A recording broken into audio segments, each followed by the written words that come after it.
कसे आहात सगळे? मजेत आहात ना?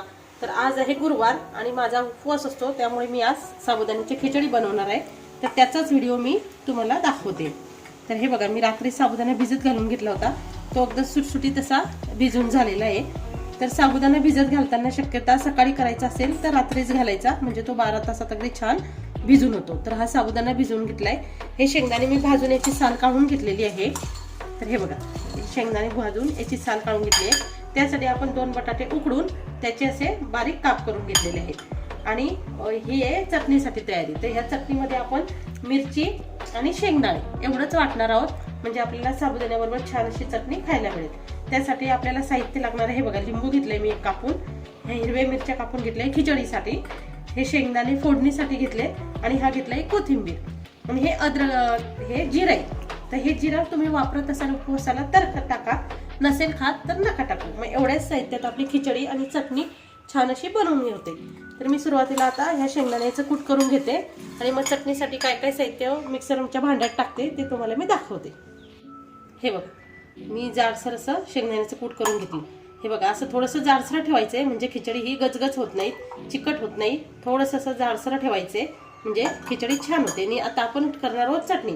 तर चटणीसाठी मी मिक्सरचं भांडं घेतलंय. बघा, मी यात शेंगदाण्याचं कूट करून घेतलं. यात आता हिरवी मिरची आणि शेंगदाणे आपण टाकत आहोत, आणि त्यामध्ये आपण टाकणार आहोत थोडंसं कोथिंबीर. हे बघा, हे थोडंसं कोथिंबीर त्यात घालायचं आहे, म्हणजे ही चटणी छान दिसते. आणि त्यामध्ये आपल्याला फक्त टाकायचं आहे मीठ आपल्या चवीप्रमाणे आपण टाकून घ्यायचं आहे. हे बघा, मी थोडंसं यात मीठ टाकून घेते, आणि त्यामध्ये आपल्याला पिळायचं आहे फक्त एक लिंबूमुळे चटणीची टेस्ट छान येते. तर यात थोडंसं एक लिंबू पिळायचं आहे, आणि हे मिक्सरच्या भांड्यात छान अशी पेस्ट याची करून घ्यायची आहे, म्हणजे आपली ही चटणी तयार करते. मी आता चटणी तयार करून घेते. हे बघा, आपलं सर्व साहित्य खिचडीचं आता तयार आहे. आपण फक्त याला एक आता तडका देणार आहोत कढईत, म्हणजे आपली खिचडी तयार होईल. आणि हे बघा, मी चटणीची पेस्ट आता करून घेतली आहे. याला मी फक्त थोडीशी जिरेचा असा तडका देईन, जेणेकरून ती चटणी आपल्याला खायला छान लागेल आणि उपवासाची चटणी मस्त अशी बनवून तयार होईल. तर चला मग आपण आता त्याला दोघांना तडका देऊ. हे बघा, मी दोन्ही कढया आता ठेवून घेतलेले आहेत. तर इकडं मी देणार आहे चटणीला तडका, आणि इथं देणार आहे मी खिचडीला तडका. आता सुरुवातीला आपण चटणीचा देऊन टाकायचा तडका, म्हणजे चटणी होऊन जाईल आपली. आपल्याला काहीच नाही, कढईमध्ये थोडंसं तेल टाकायचंय, आणि त्यात थोडंसं असं जिरं टाकायचं. थोडंसं मी जिरं टाकलं. जिरं तडकायला लागलं की त्यामध्ये आपण केलेली चटणी आपल्याला टाकायची आहे, आणि गॅस 5 मिनिटांनी बंद करून टाकायचं, म्हणजे छान अशी आपली चटणी पूर्ण उपवासाची तयार आहे. मी आता गॅस बंद करते. झालाय माझा तडका, आता छान तळकलाय. आता डायरेक्ट गॅस बंद करणार, आणि त्यामध्ये फक्त आपण केलेली चटणी टाकून देणार. आपली उपवासाची अशी छान अशी चटणी तयार आहे. बघा, तडका पण छान दिलेला आहे, आणि आपली चटणी आता तयार झालेली आहे. तर आता आपण करणार आहोत खिचडीसाठी तेल गरम केलेले. त्यामध्ये पण आपण सुरुवातीला टाकणार आहे जिरं तळकल्यानंतर त्यामध्ये आपण घालणार आहोत थोडेसे अख्खे शेंगदाणे. हे भाजून घेतलेले नाही किंवा तळून घेतले नाही, हे फक्त आपल्याला तेलात असे छान तळून घ्यायचे. मी शेंगदाणे तळून घेते, आणि त्यामध्ये घालणार आहे मग मी मिरची. शेंगदाणे थोडे तळकले, त्यात मिरची घालणार.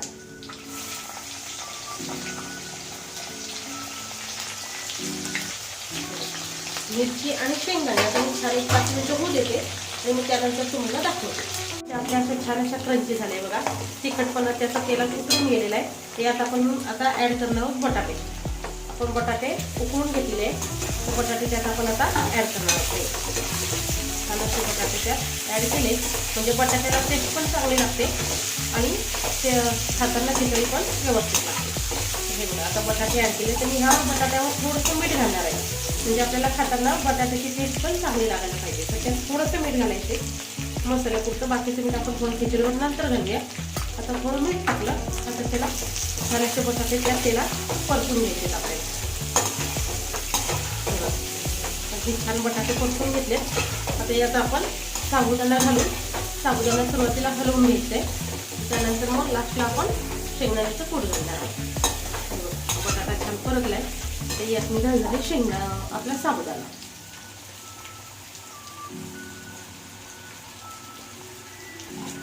कुणी खिचडी तुपात करते, तर कुणी तेलात करते. तर मी वरतून फक्त 1 चमचा तूप घालणार आहे स्वादासाठी, पण मी तेलात केलेली आहे.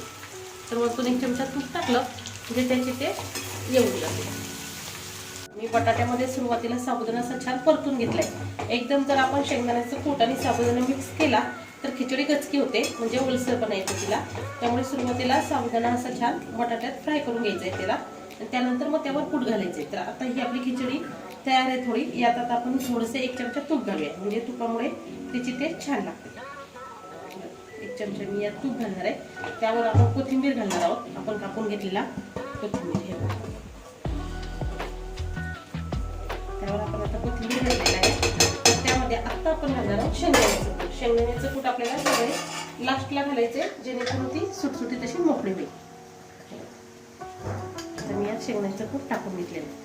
आता ही छान अशी हलवून घ्यायची आपल्याला मस्त, आणि हलवल्यानंतर मग त्यावर आपण 5 मिनिटं वाफेसाठी झाकण ठेवणार आहोत. तर मी आता ही छान अशी परतून घेते. हे बघा छान अशी आपली आता खिचडी तयार आहे. मी छान अशी परतून घेतलेली आहे. तर आता खिचडी तर आपली तयार झालेली आहे. तर याला आपल्याला 5 मिनिटं वाफ आणायची आहे. पण वाफेला आणण्यापूर्वी आपण थोडंसं मीठ फोडणीमध्ये घातलं होतं. आता आपण अगदी थोडंसं मीठ वरतून घालूया, जेवढं आपल्याला आवश्यकतेनुसार चवीप्रमाणे थोडंसं मीठ वरतून घालून यावर एक झाकण ठेवू आणि 5 मिनिटं त्याला वाफ देऊ. म्हणजे ती अगदी छान अशी बनवून आपली खिचडी तयार होईल. अगदी मोकळी सुटसुटीत आणि टेस्टला पण खूपच छान. तर मग आता आपण 5 मिनिटं त्यावर झाकण ठेवून घेऊया.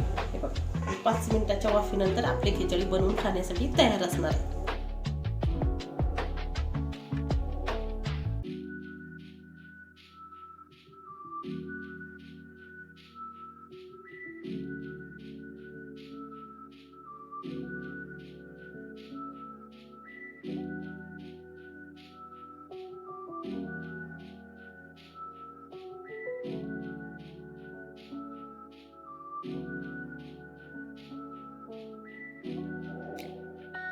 हे बघा आपली छान अशी खिचडी बनवून तयार आहे. अगदी मस्त खिचडी झालेली आहे, आणि त्याबरोबर आपली शेंगदाण्यांची चटणी पण खूपच छान आहे. हे बघा अगदी छान लागते खायला, आणि खिचडी पण आपली मोकळी आहे, सुटसुटीत आहे. म्हणजे तिचा गोडा वगैरे असा काही झालेला नाही. अगदी मोकळी आणि सुटसुटीत अशी खिचडी गरम गरम आपली तयार आहे. तर ही खिचडी अशीच बनवायची, छान लागते. आणि उपवास काही जण करत नाही, पण त्यांना खिचडी आवडते, तर त्यांनी पण अशीच बनवून खायची. तर मग ही खिचडी आणि ही चटणी आपले उपवासाचे दोन्ही पदार्थ असे छान असे तयार आहेत. तर प्लीज आता माझ्या चॅनलला लाईक, शेअर, सबस्क्राईब करायला विसरू नका. जर तुम्हाला नवीन व्हिडिओ आल्यानंतर नोटिफिकेशन यायची असेल तर बेल आयकन दाबायला विसरू नका. Thank you so much. बाय.